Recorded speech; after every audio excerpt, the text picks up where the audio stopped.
Young Gen Z teachers are talking about the poor behavior of Gen Alpha students, and some of y'all are finally starting to believe us when it comes to how much we've missed the mark on raising these kids right. Because I have gray in my hair and I'm 36 years old, people tend to tune me out as soon as I open my mouth when I start talking about these issues we're seeing in the classroom with our kids these days.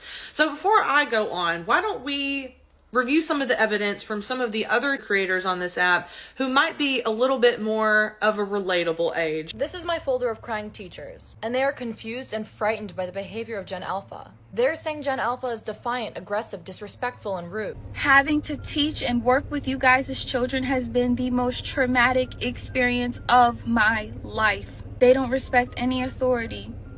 You ask them, can you stand in your designated spot? They're telling you no and shut up. They're throwing things at each other. They're throwing things at other people, other classmates. You say, can everybody sit in their spot? I don't want to. I'm not doing that. You don't get to tell me what to do. You're not my mom. Like, I'm not even trying to be funny, but these kids are... I'm going to just say this. I teach 7th grade. They are still performing on the 4th grade level. I'm a middle school teacher. I'm also 22 years old. And I will tell you, by far, we are doomed. Like, these kids do not care. Like, I have kids, all they want to do all day long is get high. Like, I need to ask millennials, why are your kids so awful? And more importantly, why do you think it's so funny? Your kids cannot read. They cannot write. They are ill-mannered. I've been trying to sound the alarm about Gen Alpha students and their poor behavior in their classrooms, as well as their literacy problems, since May of last year. But because of my age and how I look, every time I make a video about these topics, I'll get people that have never worked with kids or have never spent a day in the classroom as an educator give me lines like, well, you're just old and jaded. If you don't like it and you can't handle it, quit and find another job. Kids have always been like this. Nothing's new in 2023. And then we've got the droves of people that are trying to blame it on COVID and trying to blame it on the lockdown, us not having any sympathy or empathy for students with special needs, even though I never talk about those types of students. And I'm always talking about general population students and the fact that this is an overarching problem with every single kid, even the high achievers, even the ones that don't need IEPs, even the ones that are highly socialized and have a lot of resources coming from home. Teachers that have been in this for 1, 2, 3 years are seeing it and they are talking about it. Teachers that are veterans like me that have been in the classroom for over a decade or 2 or 3 or nearing retirement are also saying the same thing. Your children are missing the mark on discipline. They're missing the mark on education standards. They're missing the mark on literacy. They're missing the mark on socialization. We can blame it on COVID. We can blame it on iPads raising our kids. We can blame it on the fact that kids don't socialize with each other enough. We can blame it on the economy and the fact that parents don't have time to help their kids learn how to read or don't have time to take their kids to the park anymore. We can blame it on all of those things, or we can blame it on none of those things. But it sounds like we're starting to get into a consensus here amongst educators that we have a real problem. And some of y'all need to stop making excuses. You're just blaming the kids. You're just so mean. No, we are not. The problem is that we have this generation of parents that doesn't want to take accountability for not doing what they need to do to raise kids that are self-sufficient, that are socialized, or kind. And no, it's not the kids' fault. And why does it seem like teachers are the only ones that are talking about it? The people that are talking about it are the ones that work with the kids and not the ones that are raising the kids. Gen Alpha have been raised to believe that they are grown folks, that they can speak to whoever they want, however they want, that violence is the answer. Gen Alpha students are raised in a world that tells them that it's okay to be as nihilistic and individualistic as possible, that they don't have to care about anything or anyone, that they can speak to anybody however they want to speak to them, even though they're only 10, 11, or 12 years old. Most importantly, they are being conditioned to believe that they are immune to consequences, that there are no consequences to their poor behavior, to their rudeness, to their lack of care in completing tasks and doing well in school. They just don't care. Is this us demonizing kids for fun? No, it's not. The people that are talking about this are genuinely concerned. We are frightened for these kids. And if you're sitting back saying, oh my God, poor babies, like, I wish you would just quit talking about them because you're just being mean and it's not even helpful because kids are just kids, you are doing them absolutely a disservice to their future. This is not just an old people complaining about young people problem anymore.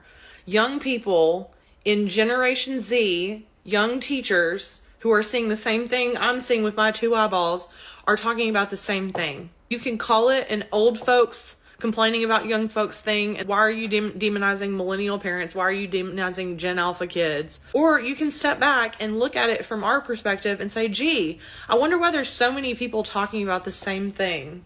I wonder why there's so many teachers that are concerned about the same thing. We cannot even begin to talk about solutions until we admit there's a problem. Most of you whom are parents, because y'all are the ones that matter, I don't even care about the ones who are just trolls and are sitting back saying, school doesn't matter, yap, yap, yap. Mayor of Yapville, who cares? I don't care about you either. I'm talking to parents.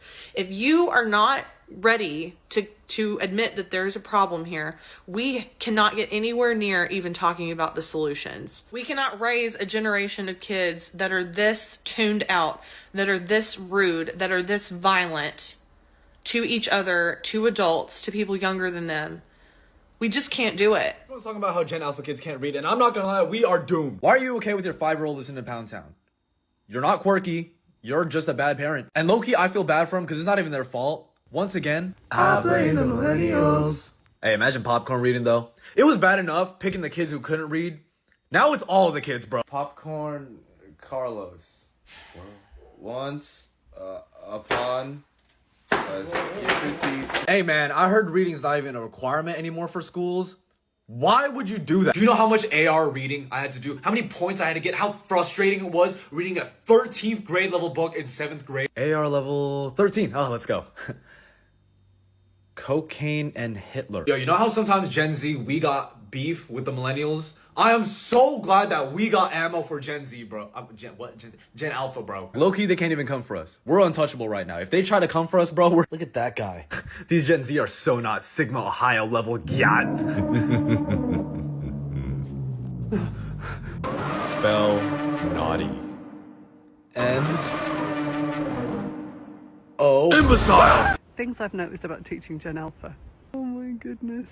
My name's Cassandra. I used to be a teacher, left in 2020. I'm back in now. The biggest difference, teaching Gen Alpha, they do not care about authority. It's wild. And I've got quite a lot of respect for that, actually. They are so aware of their power and what they want and what they don't want, and they are not afraid to share it. I can see how that can be a problem. They don't buy into the argument that this is good for you, so learn it. It is at odds, though, with a culture of a school, which is you comply, there's a hierarchy, there is a behaviour policy. Gen Alpha don't care about that. And this actually causes, I mean, maybe this feeds some of the reason why there are so many teachers leaving, because it feeds into a kind of cultural change, a generational clash between what we had as an older generation of learners. We were told to shut up and get on with it. We have all kinds of suppressed trauma from the systems that raised us. So Gen Alpha, they're aware, I think, a lot more of what is causing them harm, and they're not playing, which I think is quite good, really. I think it's a lot healthier. I think it does mean that we as the adult need to change our approach. It's really interesting. This is where I think the conversation needs to happen. I do think it challenges the systems that we have created to contain them. How do we adapt? If you are genuinely listening to the needs of the people in front of you in the classroom, how do we adapt? I'd be interested to know what ideas you have for making our classrooms a safe place, and young people as well. Like, what do you need to thrive at school? This is what I see with Gen Alpha. They are basically kicking off because the system that we have built for them is not serving them, and they are letting us know. And the adults are annoyed about this because they're interpreting this as like a lack of resilience or a sense of apathy or a low sense of self-esteem, and maybe all of that is true, but you have to deal with what's in front of you, right? So if the young people are saying, this is not working for me, screw you, and that is a very nice way of saying it. If they're saying that, then surely we need to, we're the adults, we're the people who can change. Just because it worked for some kids doesn't mean that it works for all kids. I do think this speaks to a wider cultural shift that we need to do in the education system, which is to make it more human, and embrace the agency that Gen Alpha feel. Because it ain't going away. It's Miss Shelton, and I'm back with the 3rd grade update. I found out why a lot of the boys in my class are having behavioral issues. Apparently they have gotten into Twitch and they're listening to a lot of streamers who told them that women do not deserve rights, therefore they don't believe in learning from a woman. Yesterday, Aiden told me I'm a stupid bitch and I have no guy at. I don't even know what that means. I had a laughing emoji in one of their assignments and they all said I was slow millennial cringe and I don't know what that means. I put up Christmas classroom decor and all the girls could say is it's so preppy in here and I don't know if they're being nice or if they're being mean. The only way they'll listen to me is if I let them play with slime while I speak. Told me they don't feel like they need to learn how to read because AI will just do it for them. They're so behind, I'm really worried.